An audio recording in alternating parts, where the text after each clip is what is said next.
When I get the invitation to participate in this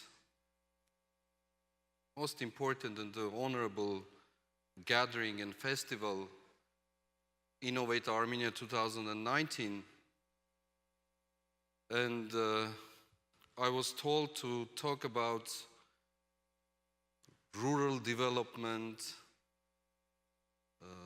challenges, problems that we face in our region, and also about the solutions and the policies. I was thinking that how I'm going to do it within this limited time and to be able to present it in its entirety. And I decided to take a different way and to present from my not only personal perspective, but also as a personal journey, and to make it kind of your own personal thing, personal phenomenon, and to look into the things through the personal lens.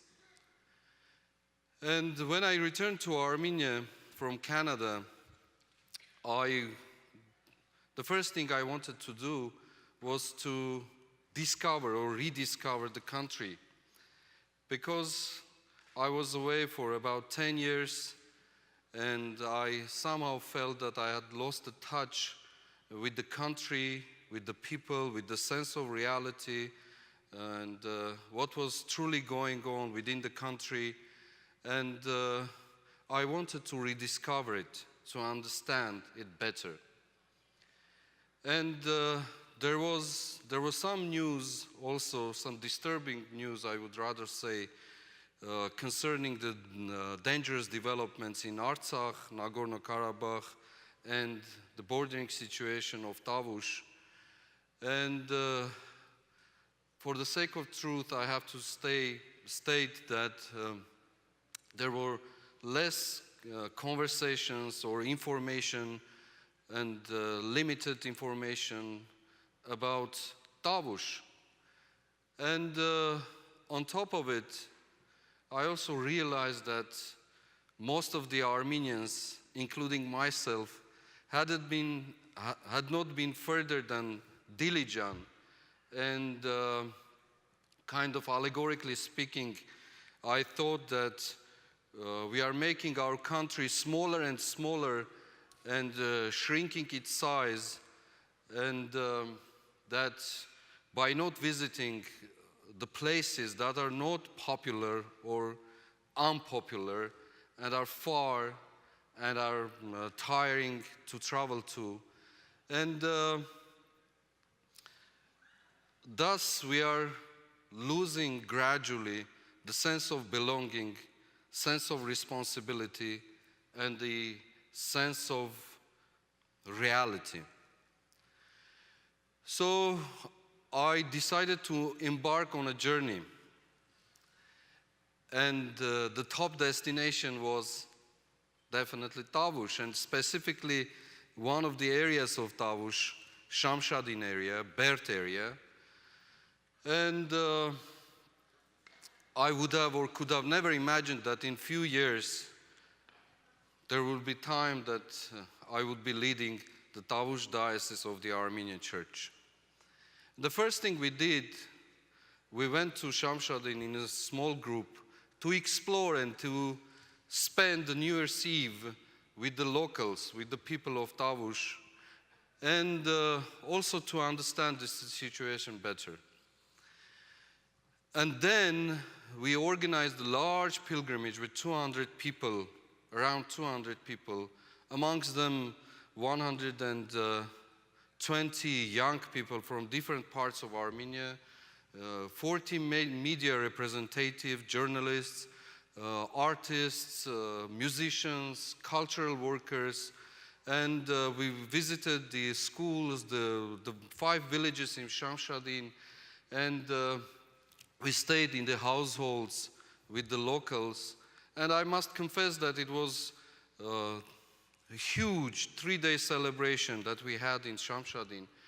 But also, the main reason of that pilgrimage was to raise awareness and talk more about the situation in Tavush, the bordering situation in Tavush. And also to have a deeper understanding and deeper sense of reality other than in Yerevan or somewhere else. And so our journey began, and afterwards we realized that we need to kind of establish a real policy, not to tackle issues here and there, but to have a holistic approach. And also to think that how can we turn all these problems, all these challenges into opportunities and development. And I would love to pause here and ask, how many of you have been able or had the opportunity to visit Tavush? I can't see, but a few of you. And in a nutshell, I just want to give, since it's a tractor here, I thought there will be a beautiful pictures, photo from our region, but it's okay. And in a nutshell, I just want to give, thank you. So this is the reality we live with.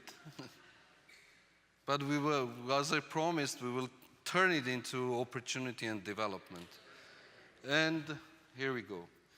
And in a nutshell, I just want to give you some background information. And Tavush is situated in the northeast part of Armenia. The population is 130,000 around. 40,000 out of which lives along the border. There is 23 bordering villages and around 300 kilometers of border with Azerbaijan and around 40 kilometers of border with Georgia. And that is the kind of one of the main lines, lifelines of Armenia connecting the country to the outside world, the border with Georgia. And 40% of our region, probably more, is forest and mountains. The nature is great and beautiful, very attractive, very inviting, and we call our region as Armenian Switzerland. Probably you have heard this expression. We have the most famous monasteries, churches that historically played a vital role, specifically in Middle Ages, in the field of spirituality, education, culture, science, economy, etc. Just to give one name out, which I'm sure you have heard of, Mkhitar Ghosh, who is the author, the founder, the designer of the Armenian legal system in the Middle Ages. And he wrote the constitution of Armenia or Armenians without having a statehood in the Middle Ages. And he touched on issues that are pertinent to this date, such as the concept of justice, equality rights, just taxation system, etc.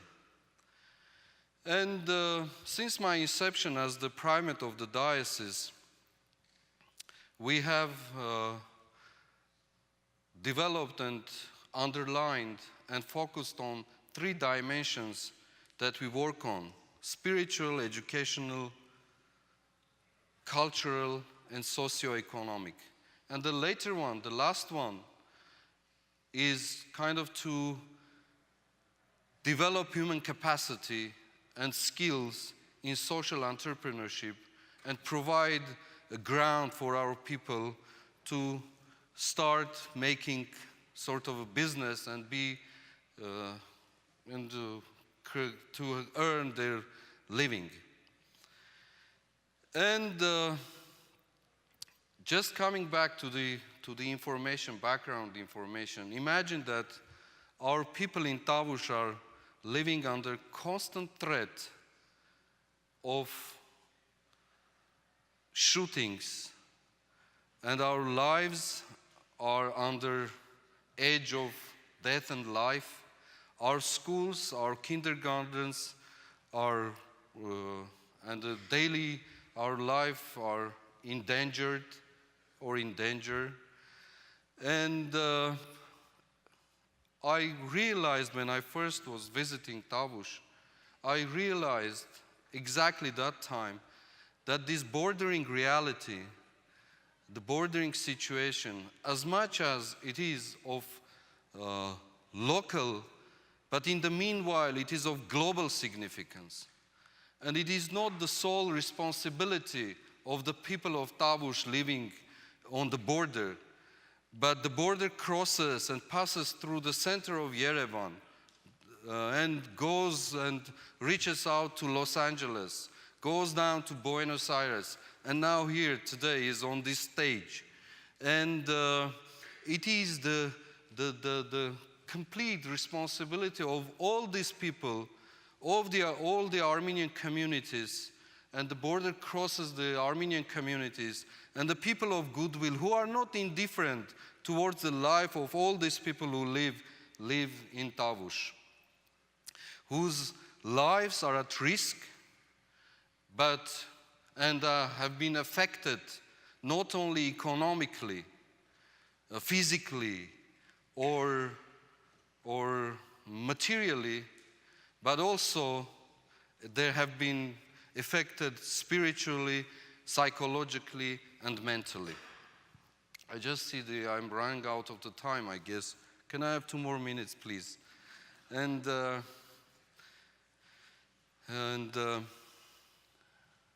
so we have developed this strategy.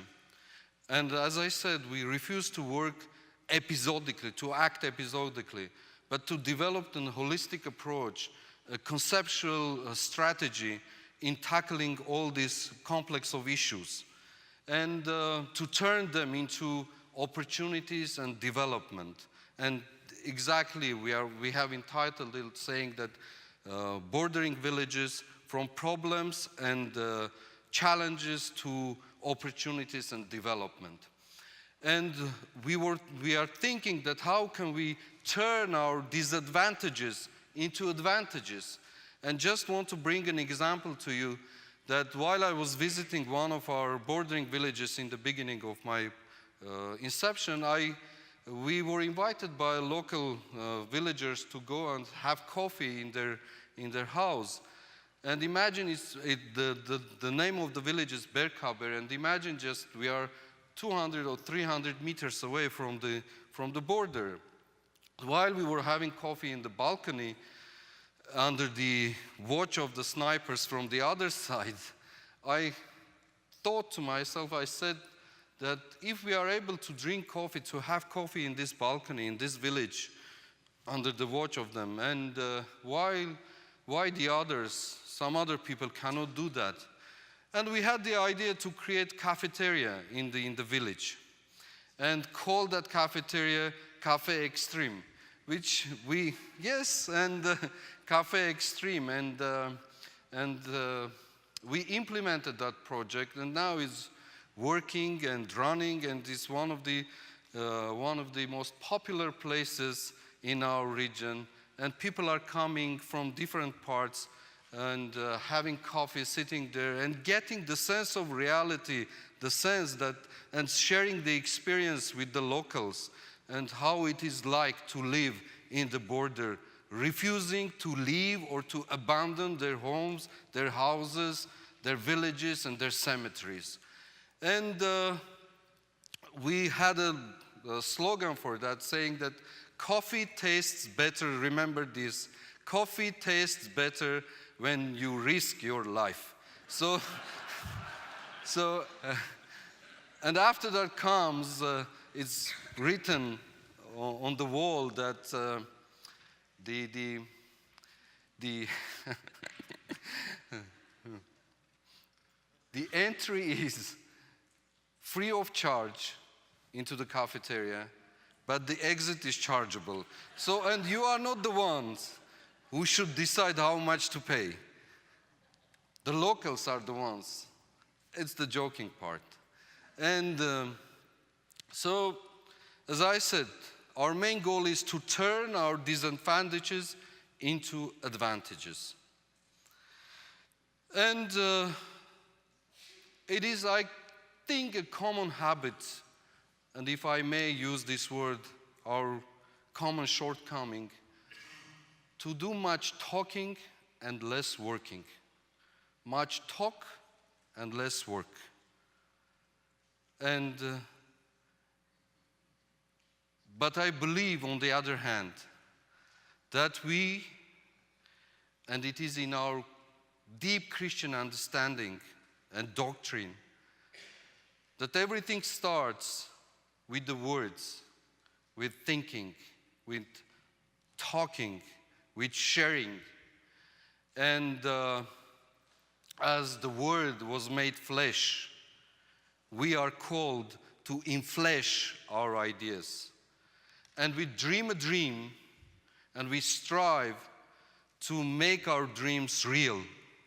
And that is why we call our land, our region, Tavush, hope giver, the land of hope.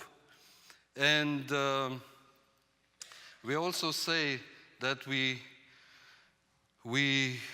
have to have much work and much sweat in the back, in Yerevan and the surroundings, in order to have less blood in the front line.